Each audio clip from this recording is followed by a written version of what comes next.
L'actualité à Nancy et ailleurs.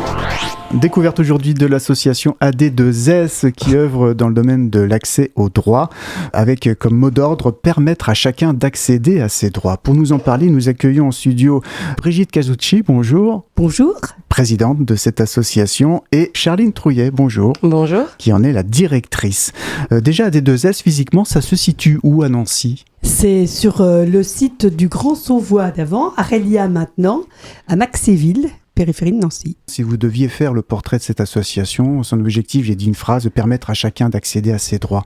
Comme le disait Pierre-Yves Boiffin, le directeur de la DETS de Meurthe-et-Moselle, c'est être plus informé pour mieux accompagner. C'est-à-dire destiné aux travailleurs sociaux, les informer de tout ce qui peut exister dans l'accompagnement social pour leur permettre de mieux accompagner les personnes les plus fragiles. On va y revenir. Cette association assez récente, en 2017. Comment a-t-elle été créée ? Elle a été créée pour poursuivre un dispositif qui existait, qui s'appelait la Mutuelle Réseau, qui était née à Nancy et qui permettait de proposer une mutuelle, une garantie santé négociée est destinée aux personnes qui sont au-dessus des seuils, alors maintenant, de la complémentaire santé solidaire participative qui est l'ancienne CMU. Depuis 2017, cette association, c'est une association que vous avez créée, c'est ça ? Oui, tout à fait, mais pas seule, puisque portée par les collectivités telles le conseil départemental, la métropole du Grand Nancy, et puis la région Grand Est, puisque nous sommes régionales. Donc vous avez plusieurs missions, vous avez cité la mutuelle, c'est aussi une banque de ressources pour les professionnels. Qu'est-ce que c'est une banque de ressources ? Alors en fait, c'est pareil, c'est né aussi d'une volonté d'informer les travailleurs sociaux de tout ce qui existe en matière de droit. Alors maintenant, c'est de plus en plus complexe, je laisserai Charline le dire, puisque tout arrive, là, le chèque eau, le chèque énergie, le chèque inflation, tout ce qui est accompagnement des personnes, tout ce dont les personnes pourraient prétendre, mais souvent que les personnes ne connaissent pas. Et donc, c'est destiné aux travailleurs sociaux qui vont les accompagner, et c'est de regrouper tout l'accès aux droits dans tous les domaines. Il y a un chiffre qui est assez impressionnant, c'est 30%. 30% des personnes qui renoncent à leurs droits. C'est trop compliqué aujourd'hui ? Effectivement, c'est très compliqué, c'est ce que je disais. Ça change, les barèmes changent, les barèmes d'accès à la C2S, la complémentaire santé solidaire, à l'APL, ça a changé. Il y a plein de choses qui changent dans tous les domaines, qui évoluent. Les barèmes changent, les prestations également. Donc il faut connaître tout, et c'est très très compliqué. Et l'objectif de la banque de ressources, c'est aussi de permettre vraiment à ces accompagnants sociaux finalement de privilégier un lien direct avec la personne plutôt que de passer un temps de dingue à aller rechercher le bon CERFA qui va bien, le bon formulaire qui va bien.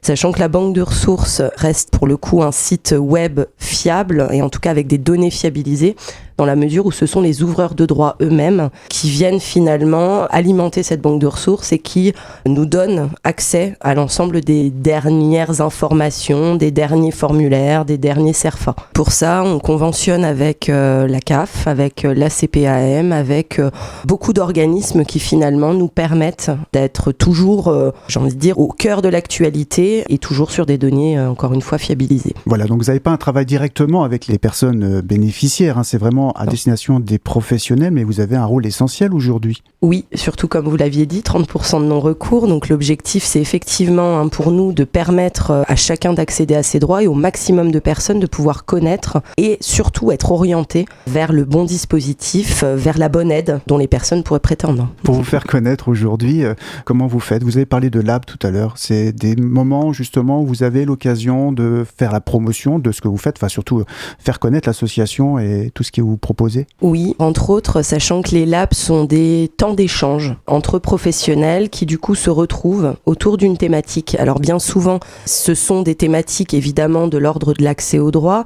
Le dernier en date, pour exemple, a eu lieu donc sur la métropole du Grand Nancy, autour du logement d'abord. Voilà, avec plus de 136 participants, donc 136 professionnels de la métropole, mais pas que d'ailleurs, du département 54, voire de certains départements limitrophes, qui du coup ont participé à cette journée, ont bénéficié d'informations concrètes autour de la thématique du logement d'abord et ont eu l'occasion aussi d'échanger autour des différents dispositifs qui existent sur le territoire.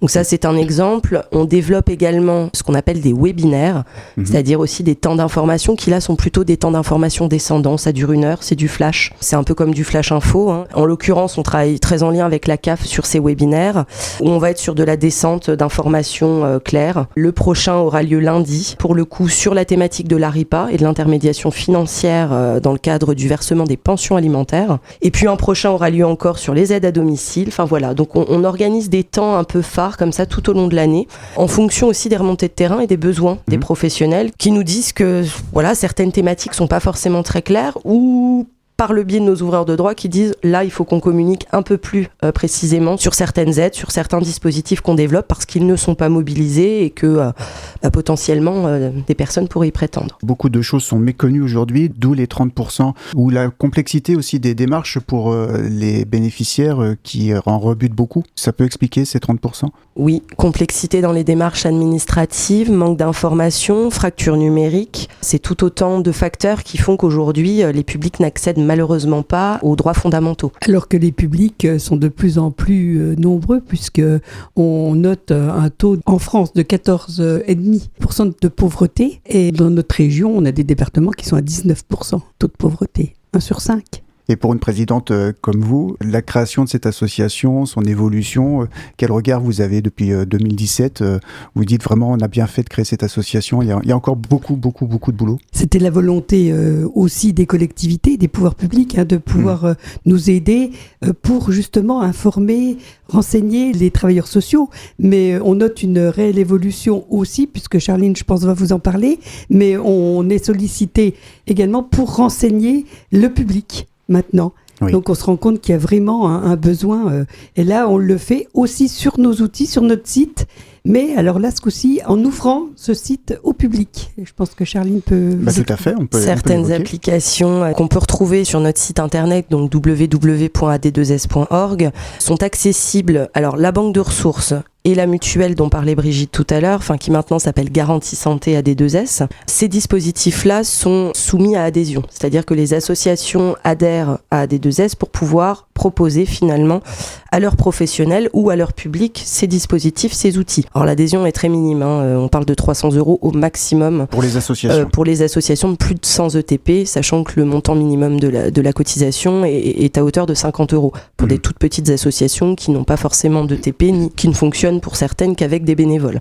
Au-delà de ça, comme l'a dit Brigitte, effectivement, on a tout un panel aussi d'outils accessibles directement sur notre site, notamment des cartographies qui pour le coup sont accessibles au grand public. C'est-à-dire que n'importe qui peut aller rechercher l'information sur ce site internet et pour le coup, il n'y a pas besoin d'adhésion. Il n'y a pas besoin de payer cette fameuse cotisation dont je parlais. Ces cartographies, elles sont nombreuses. On a 3 cartographies aujourd'hui qui sont des cartographies liées à tout ce qui est alimentation solidaire sur la métropole du Grand Nancy. Cartographie qui a été créée en octobre 2022, qui est toute fraîche, toute récente. On a une cartographie autour de tout ce qui est inclusion numérique, c'est-à-dire tous les points d'accès au numérique. Je sais pas, monsieur X a des difficultés à pouvoir se connecter à Internet parce qu'il n'a pas de connexion chez lui, qu'il ne connaît pas l'outil informatique. Il peut, grâce à cette cartographie, savoir qu'il y a une maison France Service potentiellement qui peut l'accompagner dans ses démarches. Mais vu qu'il n'a pas d'ordinateur, il va pas forcément pouvoir avoir accès à la carto. Donc en fait, il va se rendre au CCAS de secteur.